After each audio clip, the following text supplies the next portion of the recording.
Are you having sex when you don't want to? Because you're afraid of disappointing your husband or disappointing God, or because you're just trying to keep the peace? Well, this video is especially for you if you've ever asked, am I overthinking this, or is there really something truly wrong deep down?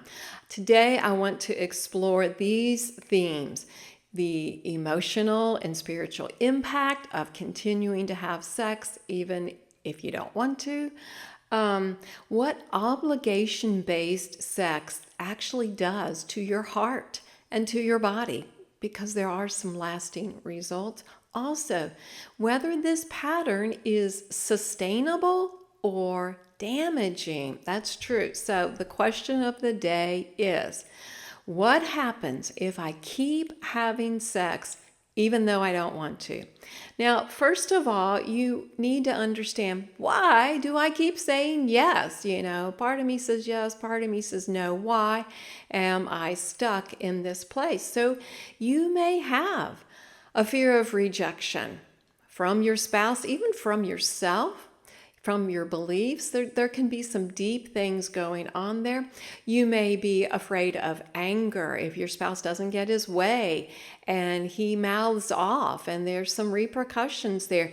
You may be afraid of abandonment. Will your spouse physically leave you or leave you in other ways? So those are all very real, whether you've realized it or not. What else could be going on? Hey, you may have sat through some church teachings that said good wives have sex. Now, or they may have just said good wives don't say no. So there's context with all of that. And if we're lifting out one phrase, and if you feel manipulated by it, then you probably have a negative understanding and not a complete understanding. Also, why are you doing this? Maybe you feel guilty for not meeting his needs. Now, I could spend another video talking about needs versus wants.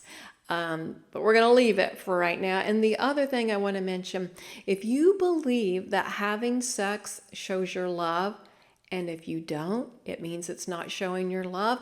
Wow, that is a place of conflict for sure. And no wonder you're struggling with this. But I need you to know you're not broken just because you're feeling conflicted. You've probably been carrying something for a long time, and you've carried something that wasn't really yours alone to carry.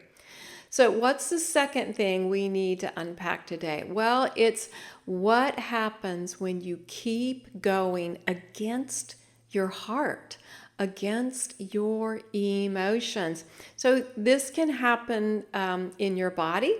So you might feel numb. You might just completely shut down. You might feel really dull about life. It's not just limited to things that have to do with sex. It can bubble over, especially women. We know that they don't compartmentalize, and so it begins to affect everything. May have some apathy going on. But specifically in regards to sex, they're going to feel a huge disconnect, not only from desire, but pleasure. I've talked to clients and the wife is like, I don't feel anything. Like, I feel nothing. And that is a heads up. That is a sign for you to consider. What else can happen when you go against your heart? Well, in your emotions, resentment will build. And see, it's not if, it's when. Unfortunately, this is very, very common. And you know what? We'll just thank God for giving us that heads up. So if resentment is happening, then it is your opportunity to consider something else, because it has gone to an extreme. Resentment is just, it is like poison to you.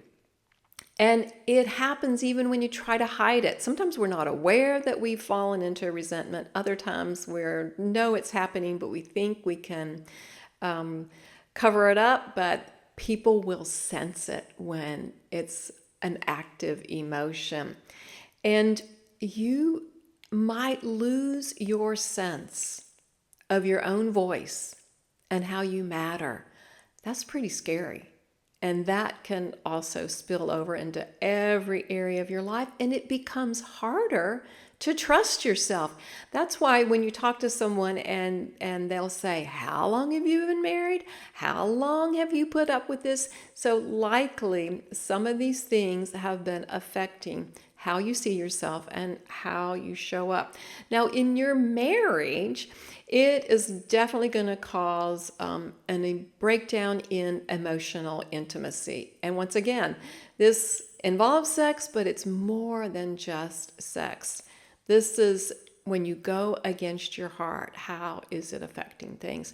Sex can become mechanical and not mutual. So you're participating, but ooh, there is no heart there. There's no love there. There's no feeling there. And here's what could be happening with your husband. He may think, oh, everything's fine. He may be oblivious, and on the side, you are just quietly fading away. Wow. We don't want to stay there, right? So third, I want to unpack, what does the Bible really say? So Scripture does not command wives to abandon themselves for sex. It may have been twisted, some verses may have been used against you, but Scripture does not say that. What it does say, and we'll use 1 Corinthians 7, 3 through 5 first, because it talks about that mutual giving one to another. No pressured obligation right there. Interesting verse from the Old Testament. This is from David's story. It's Psalm 51:6, where we're told that we want truth. We want to desire truth in our innermost being. So if you are living conflicted, then you don't have that truth. And that is just a place of turmoil. And it's not godly to suffer in silence. Wow, I may have just blown something really big out of the water there. So, pray about that. Ask God to reveal more about that to you. Another verse for you is Colossians 3, verses 18 and 19. 18 talks to the wives, 19 talks to the husband. And when you really study out those verses, the wives are going to be tenderly devoted. Did you know that when you open up and share what's going on in your heart, it's a part of your devotion? Keeping things silent is not really true devotion. And husbands are called to cherish their wives and to never be insensitive. And if sex has become a point of obligation, then he is being insensitive. He may be oblivious more than he is insensitive, so we've got some things to work with here. Always wanting to flow from a place of grace. The fourth thing I want to unpack to you are the signs you're damaging your self-worth. Now, I know you may be like, hey, I just wanted to love my husband. I just wanted to be a good Christian wife. How does that damage my self-worth? So there are some layers here. You could feel numb. And I mentioned this earlier. If you have that place of apathy, just dullness in your life, your excitement about life, then your self-worth has taken a hit.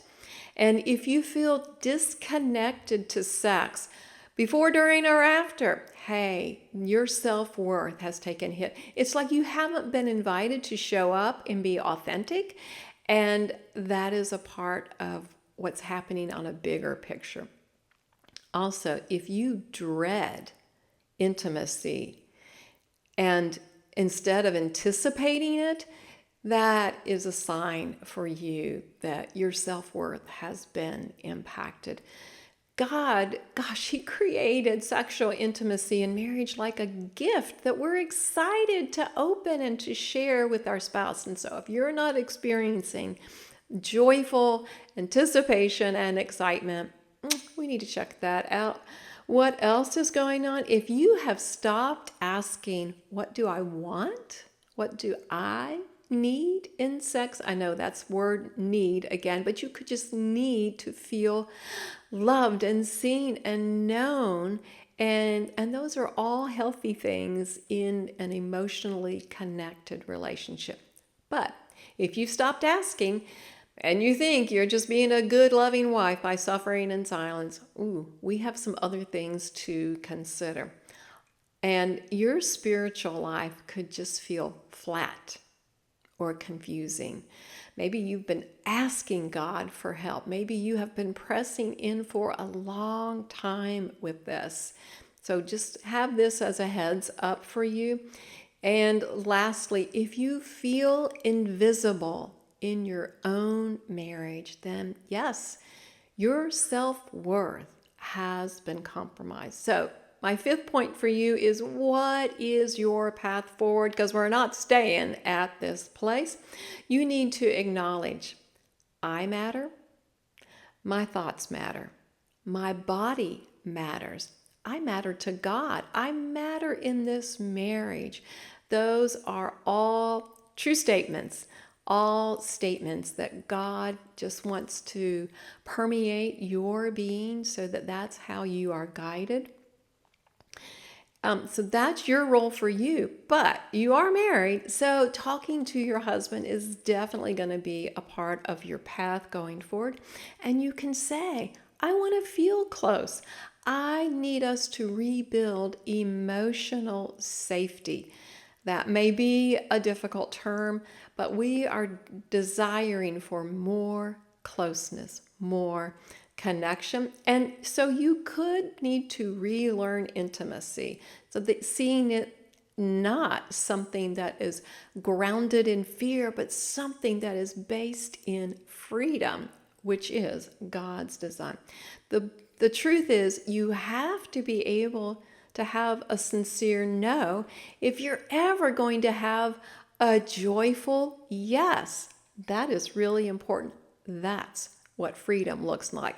Now, if I've just scared you again with these kinds of ideas, I want to encourage you. There is some help available. My website is a valuable resource. There are so many free things that you can go look up right now. There's blogs, there's articles, there's ebooks. It's at limitlessintimacy.com. That's limitlessintimacy.com. But I also offer relationship coaching. I know it helps so much when you have someone you can talk through these ideas with. So I will put a link in the description there if you're interested in learning more about relationship coaching. Thanks so much for joining me. Oh, listen, before I go, I want to give you these reminders. Here we go. You're not overthinking. You are awakening to the truth because you were made for more than obligation. And getting this understanding opens the doors to freedom. Yes, absolutely. And remembering that God's design for sex never meant to silence your soul. He wants all of you to show up because God's design for an intimate connection in marriage includes an intimate connection in spirit, soul, and body.